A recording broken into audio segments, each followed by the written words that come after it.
राष्ट्रपति के लिए जो अनुच्छेद है वो कहाँ से स्टार्ट होता है, तो 52 से, कि भारत क्या होगा, एक राष्ट्रपति होगा। क्या होगा, भारत का एक राष्ट्रपति होगा। क्या कहा दोस्तों, अनुच्छेद 52 कहता है कि भारत का क्या होगा, राष्ट्रपति होगा। ठीक है, राष्ट्रपति हो गए। हमने बताया कि आपको कि राष्ट्रपति जो होते हैं वो प्रथम नागरिक होते हैं। नेक्स्ट अनुच्छेद कहता है, अनुच्छेद 53 क्या कहता है, अनुच्छेद 53 कहता है दोस्तों कि जो संघ की कार्यपालिका शक्ति, मतलब कि सेंट्रल की जो कार्यपालिका शक्ति होंगी, कार्यपालिका बोले तो जो केंद्र में जो कार्य करती है, ठीक है, कार्यपालिका शक्ति जो होगी वह किस में निहित होगी, तो राष्ट्रपति में निहित होगी।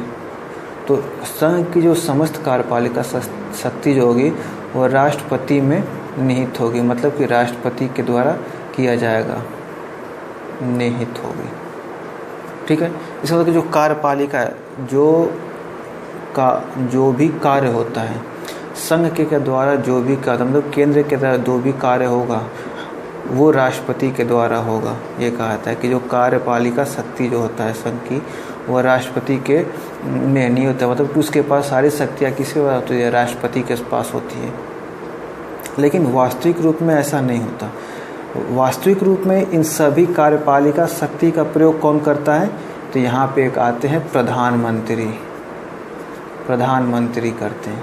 ठीक है, जब प्रधानमंत्री पढ़ेंगे तो उसमें पढ़ेंगे कि अनुच्छेद 74 इसीलिए दिया गया है, इसमें कहा गया है कि राष्ट्रपति के, क्या कहा गया दोस्तों, कि राष्ट्रपति के कार्य के लिए, मतलब राष्ट्रपति के सहयोग के लिए क्या होगा, मंत्रिपरिषद होगा। और उस मंत्रिपरिषद का प्रधान कौन होगा, तो उस मंत्रिपरिषद का मुख्य जो होता है वह प्रधानमंत्री होता है। और इसी के मंत्रिपरिषद के सलाह पर क्या करते हैं, राष्ट्रपति क्या करते हैं, काम करेंगे। ठीक है, तो जो कार्यपालिका की जो शक्ति होती है वो किस में होती है, प्रधानमंत्री में होती है। प्रधानमंत्री जो भी कार्य करते हैं, प्रत्यक्ष रूप से तो प्रधानमंत्री कार्य करते हैं, लेकिन नाम किसका होता है, राष्ट्रपति का, क्योंकि जो भी कार्य प्रधानमंत्री करते हैं वो राष्ट्रपति का उस पर क्या होता है, हस्ताक्षर होता है। ठीक है, तो कार्य प्रधानमंत्री करते हैं लेकिन किसके नाम पे, तो राष्ट्रपति के नाम पे। ठीक, इतनी बात क्लियर हो गई। चलिए इसके बाद बात करते हैं हम कि कौन कौन से कार्य करते हैं। ठीक है, इसके बाद बात करेंगे कि अनुच्छेद 53 हमने पढ़ लिया।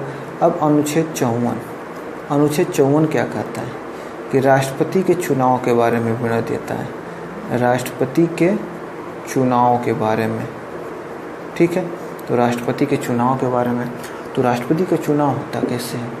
ठीक है, तो इसमें कहा गया है कि राष्ट्रपति का जो चुनाव होता है वो किसके द्वारा होता है। पहले ये जान लें कि राष्ट्रपति का चुनाव किसके द्वारा होता है, तो निर्वाचन मंडल के द्वारा होता है।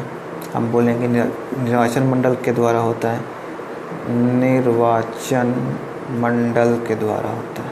ठीक है, फिर आप पूछेंगे कि निर्वाचन मंडल क्या होता है, निर्वाचन मंडल में कितने सदस्य होते हैं, कौन कौन होते हैं। तो निर्वाचन मंडल जो है, जो राष्ट्रपति को निर्वाचित करें, ऐसे मंडल निर्वाचन मंडल कहलाएगा। लेकिन इसमें होता कौन कौन है, तो इसमें दोस्तों होते हैं राज्य विधानसभा के सदस्य, किसके, राज्य विधानसभा के निर्वाचित सदस्य होंगे। कौन होंगे, निर्वाचित सदस्य निर्वाचित सदस्य होते हैं। ठीक है, राज्य विधानसभा के निर्वाचित सदस्य होते हैं। इनमें मनोनीत जो सदस्य होते हैं वो भाग नहीं लेते हैं। दूसरी बात आती है कि केंद्र शासित प्रदेश, कौन, केंद्र शासित प्रदेश, केंद्र शासित प्रदेश में जो होते हैं विधानसभा, तो कहाँ कहाँ पे केंद्र शासित प्रदेश में विधानसभा है, तो दो जगह है। कहाँ पे, दिल्ली और पांडुचेरी। अब जम्मू कश्मीर में भी है, लेकिन अभी ये दोनों से क्या होता है, चुनाव हुआ था, अभी तो चुनाव हुआ नहीं है। तो दिल्ली और पांडुचेरी विधानसभा के निर्वाचित सदस्य होंगे। यहाँ भी क्या है, निर्वाचित सदस्य होते हैं। ठीक है, कौन होते हैं, निर्वाचित सदस्य होते हैं। और तीसरी बात आती है कि संसद के जो सदन के दोनों सदनों के, संसद के दोनों सदनों के सदस्य होते हैं। कौन सदस्य, निर्वाचित सदस्य होते हैं। ठीक है, दोनों सदनों के निर्वाचित सदस्य इसमें भाग लेते हैं। 3 होते हैं। कौन थे, संसद के दोनों सदनों के निर्वाचित सदस्य, राज्य के विधानसभा के निर्वाचित सदस्य होते हैं दोस्तों, और केंद्र शासित प्रदेश, इसमें दिल्ली है और पांडुचेरी है, यहाँ के विधानसभा के निर्वाचित सदस्य क्या करते हैं, इनके चुनाव में भाग लेते हैं। तो इन तीनों को मिला करके क्या होता है, निर्वाचन मंडल का निर्माण होता है। ठीक है, इसी निर्वाचन मंडल के द्वारा राष्ट्रपति का चुनाव होता है। ठीक, इतनी बात क्लियर हो गई। ठीक है, लेकिन हमने कहा कि केवल निर्वाचित सदस्य लेते हैं, मनोनीत सदस्य इसमें क्या करते हैं, भाग नहीं लेते हैं। ठीक है, मनोनीत सदस्य में भाग नहीं लेते हैं। दूसरी बात ये भी है कि अगर किसी राज्य के विधानसभा, हमने क्या बोला कि राज्य के विधानसभा अगर विघटित हो जाती है, ठीक है, मतलब कि या भंग हो जाती है, बोल सकते हैं भंग हो जाती है, तो उस समय जो इनके सदस्य होते हैं ये क्या होते हैं, चुनाव में भाग नहीं लेते हैं। ठीक है, वो सदस्य क्या होंगे, चुनाव में आपका भाग नहीं लेंगे। ठीक, कौन कौन नहीं लेगा, तो मनोनीत सदस्य जो होते हैं, जिसे मनोनीत का मतलब होता है, मनोनीत इसका मतलब होता है कि जिसे चुनाव के द्वारा नहीं चुना गया, बल्कि इनको राष्ट्रपति क्या करते हैं, ऐसे ही नियुक्त कर देते हैं। तो राज्यों में कौन मनोनीत करेगा, तो राज्यपाल नियुक्त कर देते हैं कि इनको क्या करें, इनका सदस्य बनाया जाए। बिना चुनाव लड़े क्या हो सकते हैं, ये मनोनीत हो सकते हैं। ठीक है, और संसद में भी इसी तरह से क्या होता है, राष्ट्रपति के द्वारा मनोनीत किया जाता है। ठीक है, ये हम सारी बातें राज्यसभा और लोकसभा में कर चुके हैं। ठीक, हम दूसरी बात हमने कहा कि जब किसी राज्य का विधानसभा भंग हो जाती है या विघटित हो जाती है, तो उस कंडीशन में उनके सदस्य क्या करते हैं, चुनाव में भाग नहीं लेते हैं। ठीक, इतनी बात क्लियर हो गई। चलिए अब हम बात करेंगे कि राष्ट्रपति के चुनाव का तरीके के बारे में बात करेंगे। किसके बात करेंगे, तो राष्ट्रपति के चुनाव का तरीका क्या होता है, इसके बारे में बात करते हैं। तो इसके लिए हमारे संविधान में आर्टिकल 55 में इसकी व्याख्या किया गया है कि क्या किया गया है कि राष्ट्रपति का चुनाव का तरीका क्या होता है, राष्ट्रपति के चुनाव का तरीका। तो हमने जब राज्यसभा पढ़ा था दोस्तों, तो उस समय हमने एक पद्धति पढ़ी थी जिसका नाम है अनुपातिक प्रतिनिधित्व प्रणाली के एकल संक्रमणीय मत पद्धति। ठीक है, मत पद्धति, ये हमने जब राज्यसभा पढ़ा था तो उस समय इसकी हमने चर्चा किया था कि इसकी प्रक्रिया का क्या होती है। तो जो लोग ये प्रक्रिया नहीं जानते हैं तो हमारे राज्यसभा वाले वीडियो को देख करके उसे जान सकते हैं। ठीक है, तो अभी हम उसकी प्रक्रिया नाम बताएंगे, उसकी प्रक्रिया क्या है वो आप हमारे पीछे वाले वीडियो में जा कर के देख सकते हैं। ठीक है, तो इनकी तरीका क्या होता है, तो इस पद्धति के द्वारा क्या होता है, चुनाव होता है। इसको हम एक बार बता देते हैं आपको कि इसमें होता क्या है कि इसमें एक व्यक्ति, मान लीजिए ABCD हैं, 4 प्रत्याशी हैं, तो कोई एक व्यक्ति क्या करता है कि चारों को वोट दे सकता है। इसमें चारों को वोट देगा, हाँ चारों को वोट देगा, लेकिन इसमें वरीयता के क्रम के हिसाब से क्या कहता है, वोट देता है।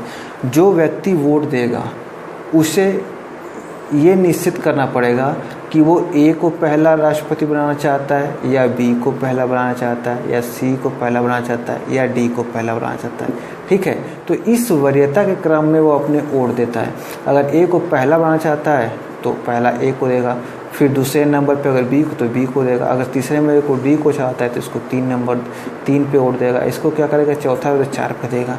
ठीक है, तो इस हिसाब से उनको क्या किया जाता है, प्रत्याशियों को वोट देता है। जब वोट देने के बाद जब काउंटिंग होती है तो इसी वरीयता के हिसाब से क्या होती है, काउंटिंग होती है। तो पहली वरीयता की जो काउंटिंग होती है, अगर उसमें जो व्यक्ति सबसे अधिक वोट पाता है तो क्या होता है, जीत होता है। इसमें जीत के वोट के लिए एक निश्चित फिक्स क्या होता है, फिक्स मत निर्धारित किया जाता है कि जीत के लिए इतने वोट चाहिए। तो जीत के लिए कितने वोट चाहिए उसके लिए एक फार्मूला होता है। तो जीत के लिए वोट की फार्मूला क्या होता है दोस्तों, तो वो होता है, क्या होता है, वैध मत, मतलब कि जो वैध मत, इनवैलिड वैलिड होंगे, इनवैलिड नहीं होंगे। राष्ट्रपति 1 हैं प्लस 1 जोड़ जाता है, आप होल में 1 जोड़ जाता है, तो इसको हम क्या कर सकते हैं, तो इसको 1 + 1 2 कर सकते हैं। तो वैध मत अपॉन 2 + 1, तो ये इतने अगर वोट कोई प्रत्याशी प्राप्त कर लेता है तो वो क्या होगा, राष्ट्रपति बन जाएगा। अगर पहली काउंटिंग में अगर किसी को अधिक वोट नहीं प्राप्त हो पाए, मतलब कि किसी को भी सबसे बहुमत नहीं प्राप्त हो पाए, इतने वोट किसी को नहीं मिल पाया, तो पहली में देखा जाएगा कि सबसे कम किसको वोट पड़ा है। तो जिसको सबसे कम वोट पड़ेगा उससे क्या किया जाएगा, बाहर कर दिया जाएगा। ठीक है, मान लीजिए डी को कम पड़ा तो इसको बाहर कर दिया जाएगा। क्या इसका वोट जो होगा वह खराब हो जाएगा, तो इसका वोट खराब नहीं होगा। जो इसके दूसरी वरीयता की जो वोटिंग है, ठीक है, पहली वरीयता तो इसकी वोटिंग क्या हो, ख़त्म हो जाएगी, लेकिन वोट ख़त्म हो जाएगा, लेकिन दूसरी वरीयता में जो इसने दिया है उसको क्या किया जाएगा, इनके पहली वरीयता में क्या क्या ऐड कर दिया जाएगा, मतलब कि स्थानांतरित कर दिया जाएगा। ठीक है, और इसके फिर क्या होगा, काउंटिंग स्टार्ट होगा। अगर सेकेंड वाले में भी नहीं होता है तो इसी तरह से क्या होगा, तीसरे राउंड में भी उसका क्या होगा, निर्धारण किया जाए।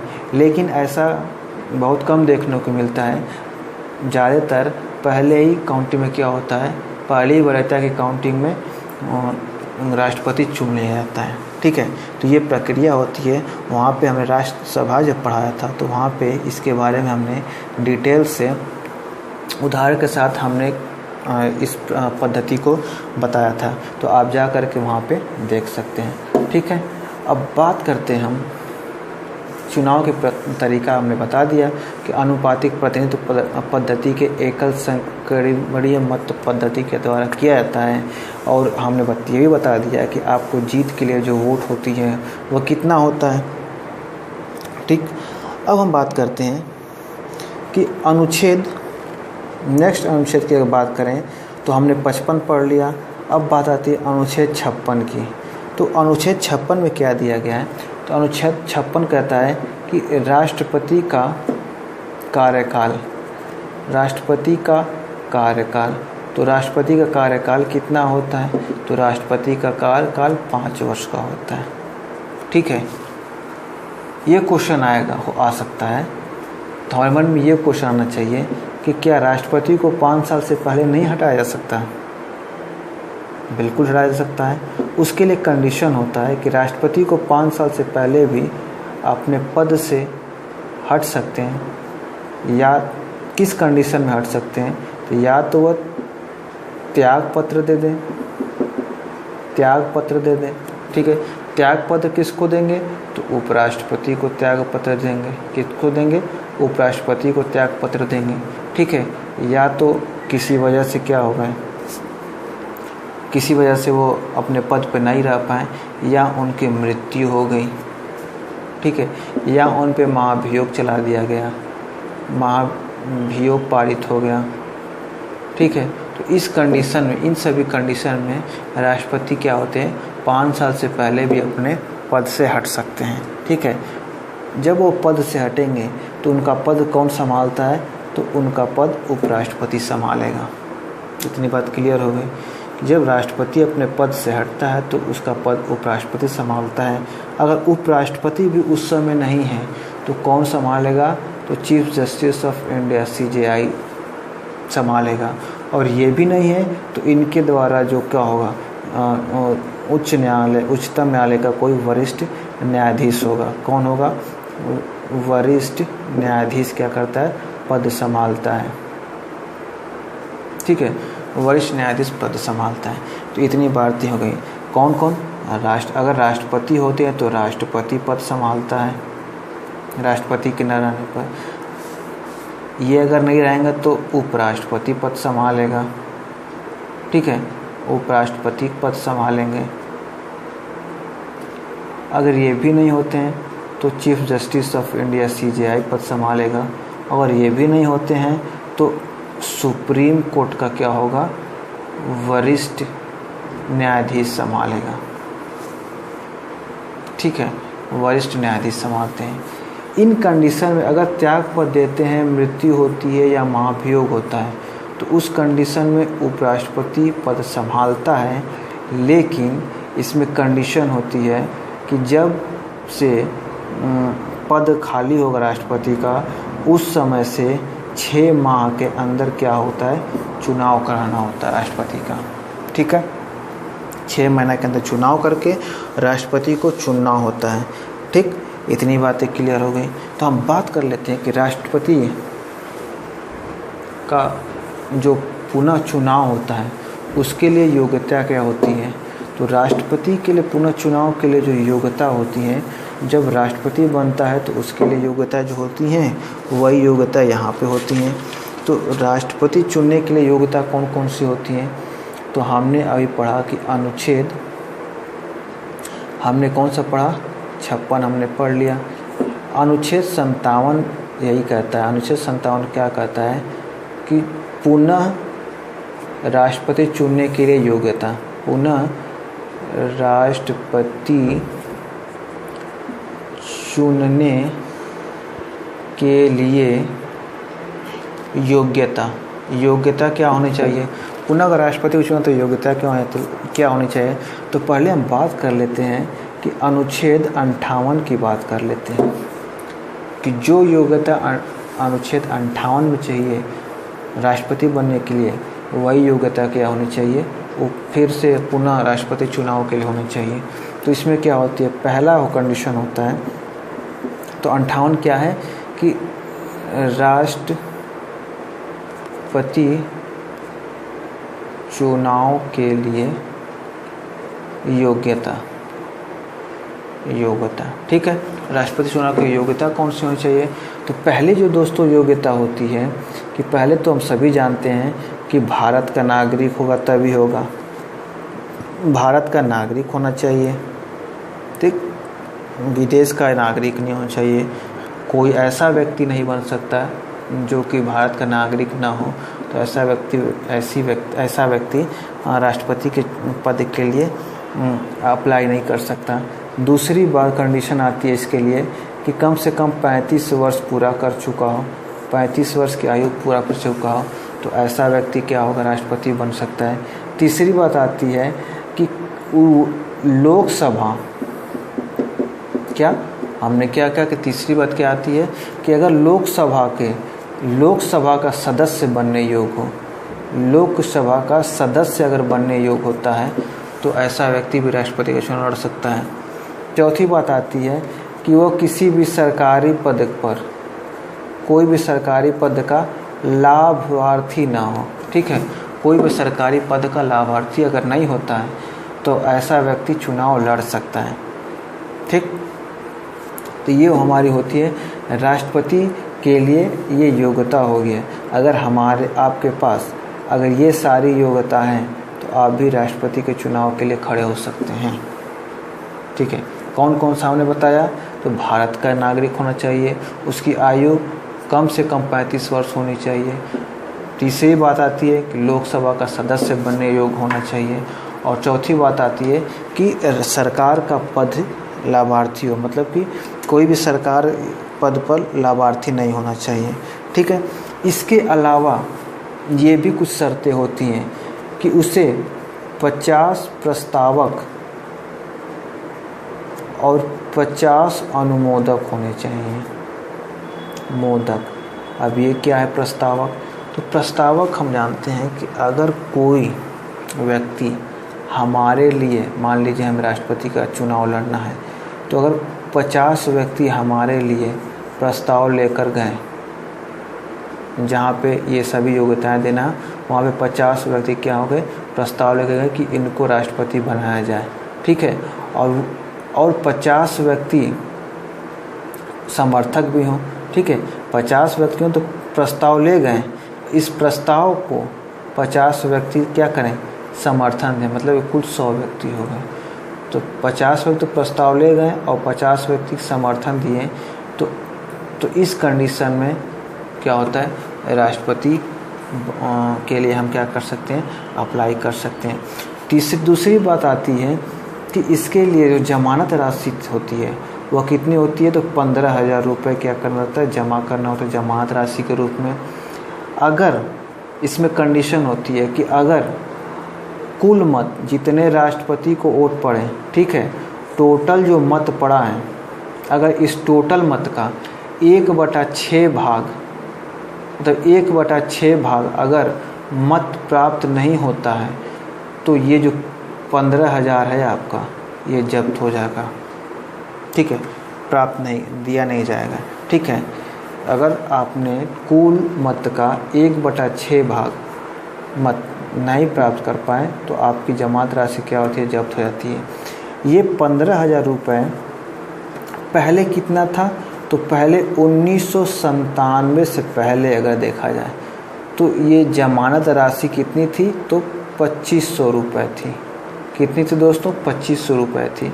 और इनके कंडीशन में भी 50 प्रस्तावक और 50 अनुमोदक जो यहाँ पे हैं, ये भी क्या होते थे, कम होते थे। कितने होते थे, तो 10 प्रस्तावक चाहिए होते थे और 10 अनुमोदक होने चाहिए होते थे। जितना प्रस्तावक चाहिए उतने अनुमोदक चाहिए, ठीक है। तो 1957 से पहले ये बात थी, लेकिन 1957 के बाद जमानत राशि 15,000 हो गई और अनुमोदक और प्रस्तावक कितने कितने हो गए, तो 50 अनुमोदक और 50 प्रस्तावक हो गए। इतनी बात क्लियर हो गई। हाँ, तो इतनी बात क्लियर हो गई, तो यही जो योग्यताएं होती हैं सारी, वह पुनः राष्ट्रपति के चुनाव के लिए क्या किया जाता है, योग्यता होनी चाहिए। इतनी बात क्लियर हो गई। अब हम बात करेंगे कि राष्ट्रपति का कार्य के बारे में बात करें कि राष्ट्रपति कौन कौन सा क्या कार्य होता है, तो इसकी हम कुछ चर्चा कर लेते हैं। तो राष्ट्रपति की कार्य की चर्चा के लिए हमारे संविधान में आर्टिकल दिया गया, कौन सा, तो आर्टिकल है 59।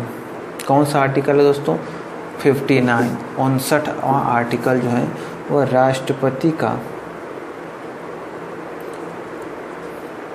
कार्य के बारे में बात करता है कि राष्ट्रपति का कार्य कौन कौन सा है। तो हम जानते हैं कि हमने तो पहले बताया कि अनुच्छेद जो 53 हम क्या कहता है कि राष्ट्रपति जो होता है वह संघ कार्यपालिका का समझ शक्ति जो होता है राष्ट्रपति में निहित होता है, ठीक है। कार्यपालिका की समझ शक्ति किस में होता है, राष्ट्रपति में निहित होता है। तो जब पूरी कार्यपालिका की शक्ति इसी के द्वारा किया जाता, प्रयोग किया जाता है, तो कौन कौन से कार्य करता है, तो ये सभी का क्या करता है, सभी जो पदाधिकारी होते हैं, पदाधिकारी उनकी नियुक्ति करता है। क्या करता है दोस्तों, नियुक्ति करता है, सभी पदाधिकारियों की नियुक्ति करता है। जो विधेयक होते हैं उस पर हस्ताक्षर करता है, ठीक है। अगर विदेश नीति में अगर कोई बात होती है उस पर क्या करता है, हस्ताक्षर करता है, ठीक है। जो सेना का क्या होता है, कमांडेंट होता है, ठीक है। तो ये सारी चीज़ें जो होते हैं राष्ट्रपति का क्या होता है, कार्य होता है, ठीक है। तो ये सारी चीज़ें राष्ट्रपति का कार्य होता है। तो ये तो प्रत्यक्ष रूप से सभी पदाधिकारियों की नियुक्ति प्रत्यक्ष रूप से करता है और ये भी करता है। और सारी चीज़ें जो कार्य राष्ट्रपति का होता है वो प्रधानमंत्री द्वारा किया जाता है, ठीक।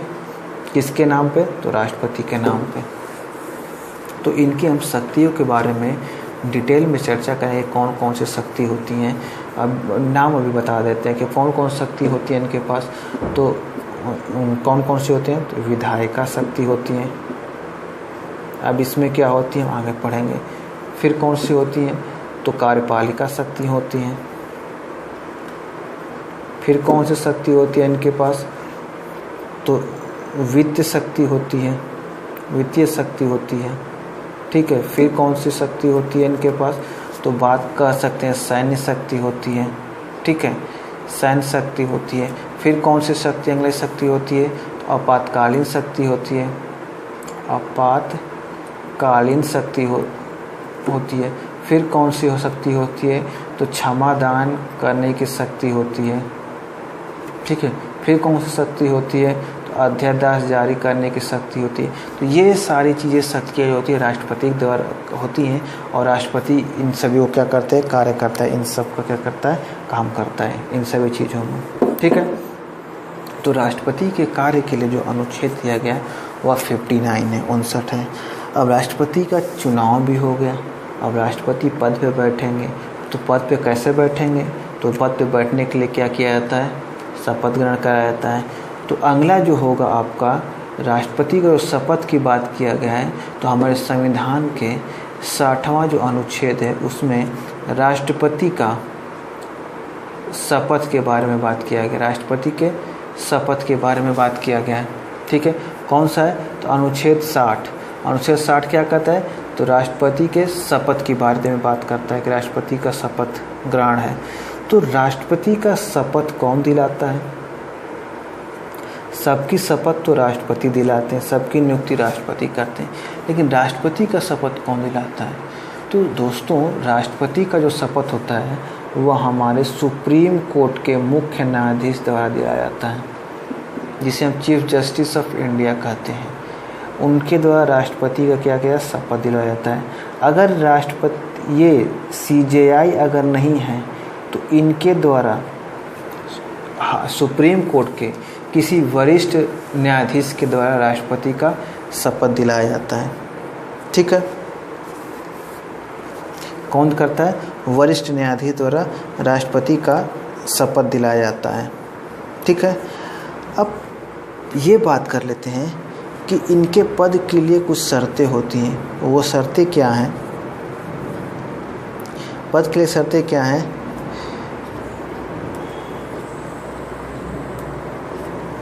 पद के लिए शर्तें ये हैं कि अगर कोई ऐसा व्यक्ति है जो राष्ट्रपति के लिए अप्लाई किया, ठीक है, तो पहली कंडीशन कि राष्ट्रपति के लिए अप्लाई वही कर सकता है जो सरकारी पद का लाभार्थी नहीं हो। लेकिन ऐसा मान लीजिए हुआ और वो या तो किसी संसद का है तो विधानसभा का क्या है, सदस्य है, तो इस कंडीशन में ये होता है कि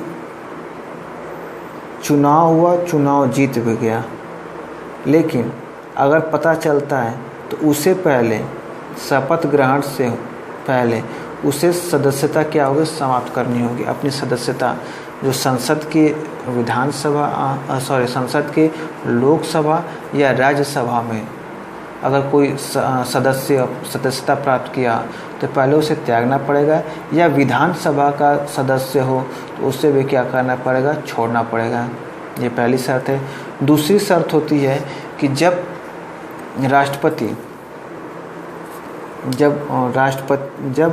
व्यक्ति राष्ट्रपति के पद पे होता है तो उस समय उसका जो वेतन होता है और भत्ते होते हैं, उनमें कोई परिवर्तन नहीं किया जा सकता।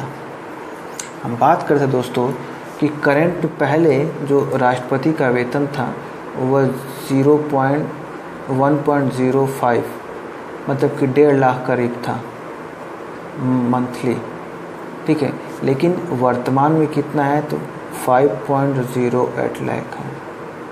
इतनी सैलरी होती है राष्ट्रपति की, ठीक है। और इनको दोस्तों पेंशन कितना मिलता है तो इसका 50% इनका वार्षिक पेंशन होता है, सालाना पेंशन होता है, ठीक है। तो ये कुछ एडिशनल तथ्य थे जिन्हें हमें जानकारी होनी चाहिए। तो हम क्या बात कर रहे थे कि शपथ ग्रहण की बात कर रहे थे, राष्ट्रपति का शपथ के बारे में बात कर रहे थे। तो शपथ कौन दिलाता है, तो उच्च न्यायाधीश दिलाते हैं, सुप्रीम कोर्ट के उच्च न्यायाधीश दिलाते हैं, ठीक है, मुख्य न्यायाधीश दिलाते हैं। अगर ये नहीं होता है तो कोई वरिष्ठ न्यायाधीश होता है, ठीक है, वरिष्ठ न्यायाधीश के द्वारा इनका शपथ दिलाया जाता है। ठीक, एक बात आती है कि क्या जब राष्ट्रपति अपने पद पे होंगे तो उस समय उन्हें गिरफ्तार किया जा सकता है या उस पर कोई जांच बैठाई जा सकती है? तो दोस्तों इसका आंसर है नहीं। अगर कोई राष्ट्रपति अपने पद पर, कोई व्यक्ति राष्ट्रपति के पद पर है तो उस समय ना उसे गिरफ्तार किया सकता है, क्या नहीं किया सकता, गिरफ्तार नहीं किया सकता, ना उस पर कोई जांच बैठाई जा सकती है। ठीक है, तो ये कंडीशन होती है। अब हम बात करेंगे कि राष्ट्रपति का महाभियोग के बारे में बात करेंगे। राष्ट्रपति के महाभियोग, किसके महाभियोग के बारे में बात करते हैं। तो राष्ट्रपति के महाभियोग के बारे में दोस्तों हम अगले वीडियो में बात करेंगे कि राष्ट्रपति का महाभियोग कैसे होता है। इसके बाद राष्ट्रपति की कौन कौन सी शक्तियाँ होती हैं, राष्ट्रपति की क्षमादायनी शक्ति क्या होती है, वीटो पावर क्या होता है, इन सारी बातों की चर्चा हम अगले वीडियो में करेंगे। तो अगले वीडियो में ये चैप्टर कंप्लीट हो जाएगा। तो दोस्तों अगर इसका आपको PDF प्राप्त करना होगा तो हमारे टेलीग्राम चैनल का नाम है पॉलिटी बाय विशाल के नाम से हमारे टेलीग्राम चैनल है। उस पर आप जा करके इन जो कंटेंट है जो हमने आज पढ़ा, इन सारी कंटेंट का PDF आपको उस पर प्राप्त हो जाएगा।